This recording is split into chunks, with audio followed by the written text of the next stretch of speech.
राजस्थान में उपचुनाव की तारीखों का ऐलान कभी भी हो सकता है। आपको बता दें, राजनीतिक पार्टियां पुरजोर तरीके से सीटों को जीतने के लिए लगातार मंथन करने में लगी है। दोनों ही प्रमुख पार्टियों का जिक्र कर ले, कांग्रेस और बीजेपी, लगातार इनके पदाधिकारी इन सीटों पर जहां पर उपचुनाव होने हैं, यहां पर जनता का मन टटोलने में लगे हैं। कार्यकर्ताओं को जिम्मेदारी दी जा रही है। हालांकि बीजेपी चाह रही है कि 2 से 3 सीटें वो यहां पर जो है अपने खाते में लिया है, लेकिन कांग्रेस भी लगातार कोशिश करने में लगी है कि 6 की 6 सीट उनके पाले में आए। आपको बता दें किन किन सीटों पर उपचुनाव होने हैं। देवली उनियारा, चौरासी, सलुम्बर, झुंझुनू, दौसा, खीवसर, यहाँ पर लगातार कोशिश की जा रही है। जो अन्य दल हैं वो भी लगातार जो है कार्यकर्ताओं के साथ जनता का मन टटोलने की कोशिश करने में लगे हैं। कई तरह के वादे गिनाए जा रहे हैं। हालांकि इन सीटों पर जो कार्यकर्ता हैं उनको अलग अलग जिम्मेदारी दे दी गई है। बीजेपी चाह रही है 2 से 3 सीट जीत यहाँ पर जो है दर्ज करा ली जाए। तो ऐसे में बीजेपी की ओर से सदस्यता अभियान चलाते हुए लगातार लोगों को जोड़ने का काम किया जा रहा है।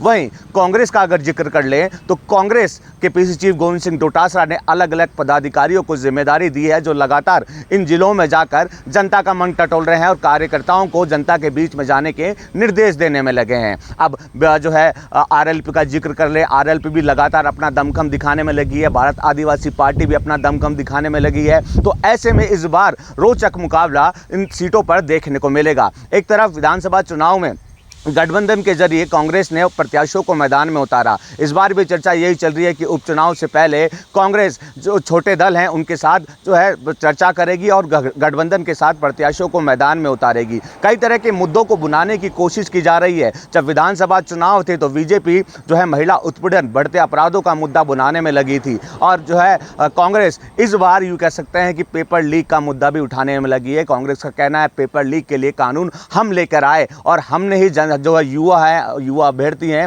उनके हित में फैसले लिए। तो ऐसे में आरोप प्रत्यारोप तो लगातार देखने को मिल रहा है। इन आरोप प्रत्यारोप के बीच में लगातार पार्टी कार्यालयों में बैठकों का दौर भी देखने को मिल रहा है। बीजेपी के अलग अलग मोर्चा बैठक रख रहा है तो कांग्रेस के अलग अलग मोर्चे की ओर से लगातार सत्ता पक्ष को घेरने के लिए अलग अलग मुद्दों को बुलाने की कोशिश की जा रही है। वहीं बीटीबी भी पुरजोर तरीके से तैयार हो गई है। ऐसे में लगातार पार्टी कार्यालय में तो बैठक जो चली रही है, वहीं दूसरी ओर कांग्रेस भी लगातार अलग अलग दौरे करने में लगी है। नेता प्रतिपक्ष टीकाराम जूली अलग दौरे करने में लगे हैं तो गोविंद सिंह डोटासरा अलग दौरे में करने में लगे हैं। वहीं बीजेपी में भी अलग अलग पदाधिकारियों को जिम्मेदारी दे दी गई है, क्योंकि दोनों ही पार्टियां चाहती हैं कि सीटों को निकाल लिया जाए। ऐसे में जो है अलग अलग सीटों का भी हम आंकलन करें। देखिए, खीवसर की सीट आरएलपी की सीट मानी जाती है तो यहाँ पर आरएलपी भी अपना दमखम दिखाएगी। चौरासी का अगर जिक्र कर ले, यहाँ पर भारत आदिवासी पार्टी का दबदबा है। दौसा का जिक्र कर लें तो यहाँ से कांग्रेस का दबदबा है। और सलुम्बर में हालांकि एक विधायक की निधन होने के कारण यहाँ पर